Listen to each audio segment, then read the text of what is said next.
भागलपुर, पटना, मुजफ्फरपुर, गया उनमें से है। पुलिस प्रशासन आंखें मूंदे रहा।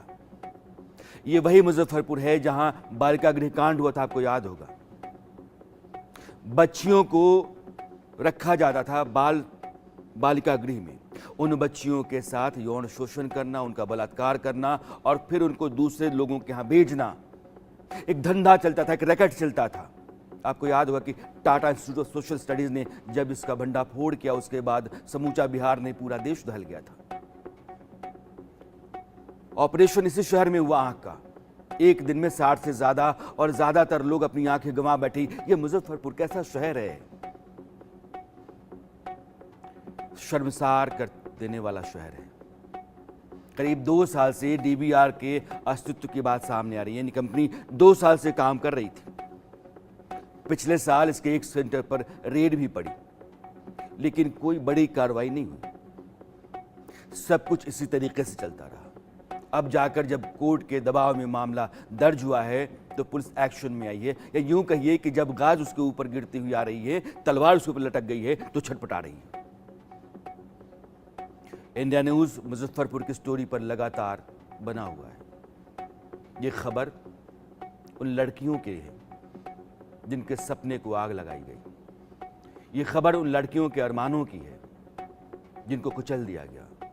ये खबर उन लड़कियों की जिंदगी के लिए है जिनके सपने थे लेकिन मसल दिए गए। उनकी जिंदगी बर्बाद कर दी गई, आबरू लूट ली गई। वो कहीं की नहीं, वो बोल नहीं सकती। अब इसका असर भी है जो दिख रहा है। बिहार पुलिस ने इस मामले में बड़ी कार्रवाई की है। गोरखपुर से इस पूरे मामले के मुख्य आरोपी तिलक सिंह को गिरफ्तार किया गया है। तिलक सिंह से पुलिस सख्ती से पूछताछ कर रही है। यह पुलिस वही है, उसी इलाके की है जिस इलाके में 2 साल से वो आदमी अपना धंधा चला रहा था। लेकिन जब कोर्ट का आदेश आया, कोर्ट का डंडा चला, तो पुलिस अचानक से सख्ते में आई और फिर हरकत में आई।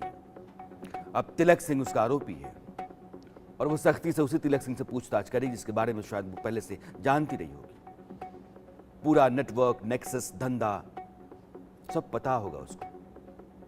लेकिन कह रही है कि बहुत जल्द सारा सच सामने आ जाएगा। ये नर्कलोक है।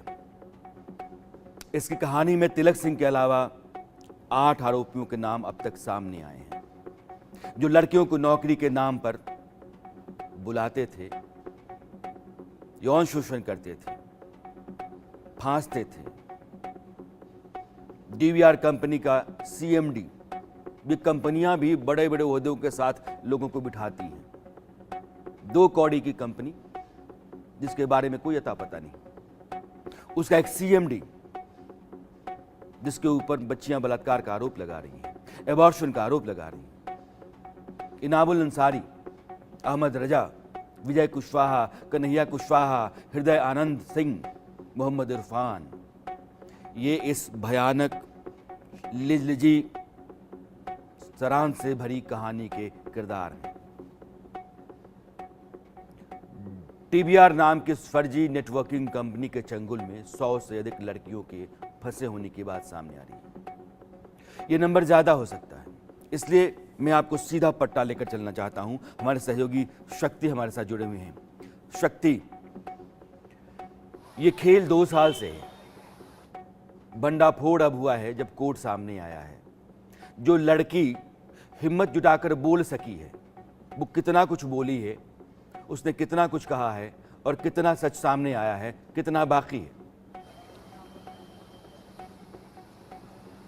जी बिल्कुल, देखिए सर, ये इस मामले में जो पीड़िता है ये एक ही लड़की है, लेकिन इस तरह की कई और लड़कियां हैं जो डर से, कह सकते हैं समाज के भय से जो है सामने नहीं आ पाई है। लेकिन इस लड़की ने आके जो है इसको लेकर, लड़की ने कहा कि 2 बार उससे पहले उन्होंने जो है इसको लेकर पुलिस में कंप्लेन भी जाकर उन्होंने कही थी, लेकिन उसकी एफआईआर दर्ज नहीं हुई थी। उसके बाद लड़की को जो है कोर्ट का सहारा लेना पड़ा। अभी देखिए हम मौजूद हैं, अपने कैमरा पर्सन कहेंगे यही वो बिल्डिंग है जहाँ डीबीआर कंपनी की ट्रेनिंग दी जाती थी, जो फर्जी चीट एंड फंड कंपनी है उसको यहीं पर जो है लड़की है थी पीड़िता है, उसके अलावा जो और लड़की है इसी बिल्डिंग में जो है उन्हें ट्रेनिंग दी जाती थी। और बजाबते आपको बताएं कि उन्हें सोशल मीडिया के द्वारा, फेसबुक के द्वारा जो है लड़की को कांटेक्ट किया जाता था और उसके बाद लड़की को यहाँ बुलाया जाता था।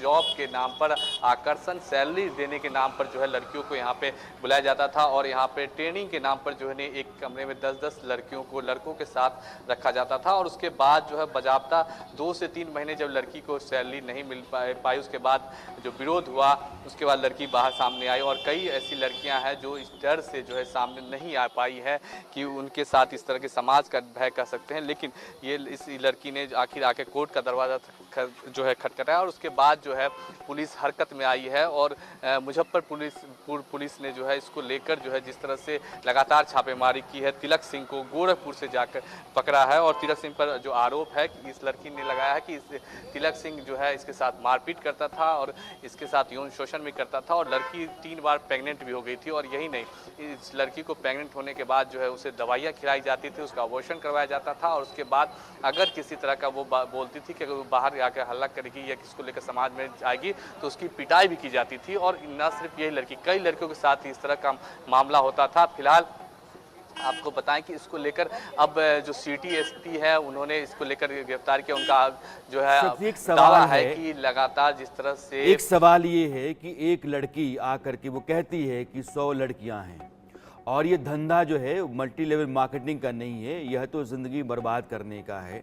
वो हिम्मत बटोर करके आई है और उसमें बहुत साहस है।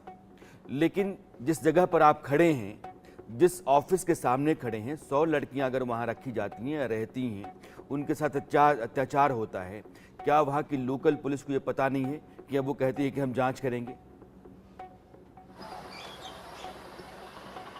जी बिल्कुल, देखिए बिल्कुल बड़ा सवाल यह है कि शहर से थोड़ी ही दूर पर जो है ये बकरी चौक है और यहाँ पे काफ़ी संख्या में लोग भी रहते हैं। लेकिन इस तरह की चीट एंड फंड कंपनी चलाई जाती है, लड़कियों के साथ अत्याचार होता है। लेकिन इसकी भनक न ही सिर्फ यहाँ के स्थानीय लोगों को मिलती है और न ही पुलिस को मिलती है। जबकि पुलिस का ये दावा होता है कि उस लोकल थाने के को उस तमाम जो अगर आसपास की जो गतिविधियाँ होती है इसकी जानकारी रखने का जो है दावा स्थानीय थाने के द्वारा की जाता है। लेकिन इस तरह के मामले जो है आपको बताएं कि 2 साल से DBR कंपनी जो है यहाँ चल रही थी, लेकिन इसके पुलिस को इसकी भनक तक नहीं थी। और जब लड़की इसको लेकर कंप्लेन दर्ज करने पहुंची तो उसकी FIR तक नहीं दर्ज होती है। इसके बाद जो है लड़की को कोर्ट का सहारा लेना पड़ता है और उसके बाद जो है पुलिस हरकत में आती है। और जब ये खबरें मीडिया पे चलती है, इंडिया न्यूज़ पर इस खबर को हमने प्रमुखता से दिखाया, उसके बाद जो है मुजफ्फर पुलिस एक्टिव हुई है और इसको लेकर न सिर्फ बिहार में बल्कि यूपी के गोरखपुर में छापेमारी की गई। और उसके बाद आते हैं मैं जरा गोरखपुर भी चलते हैं। शक्ति कह रहे हैं कि पुलिस को इस बात की भनक तक नहीं थी, ये पुलिस कह रही है। पुलिस के साथ अच्छी बात यह है कि जब तक वो अपने आप को बचाना चाहे बचा सकती है, कि भनक तक नहीं थी। जैसे ही पता चला हमने कार्रवाई की है।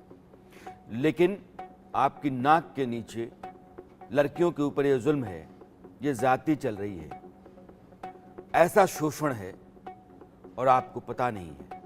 मैं तो दंग इस बात से हूं कि कैसे शहरी होते हैं कि अपने आसपास अगर लड़कियों के ऊपर इस तरह से जुल्म हो रहा है, उनकी जिंदगी लूटी जा रही है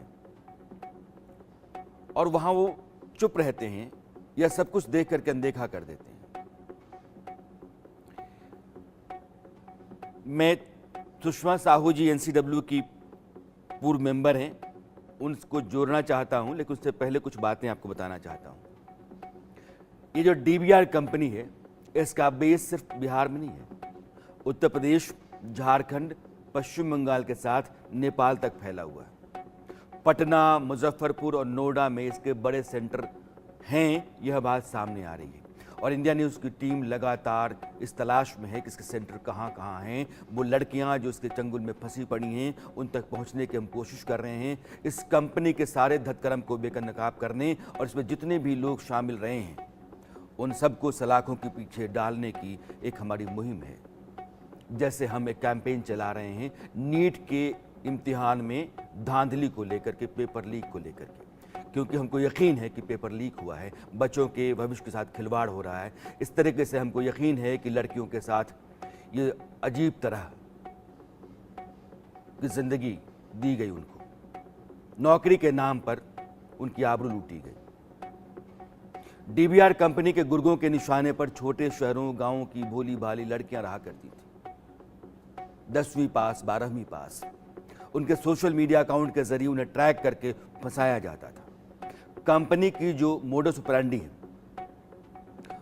वो कहती है कि फर्जी मार्केटिंग कंपनी बनाकर सोशल मीडिया पर नौकरी के लिए पोस्ट शेयर किए जाते थे।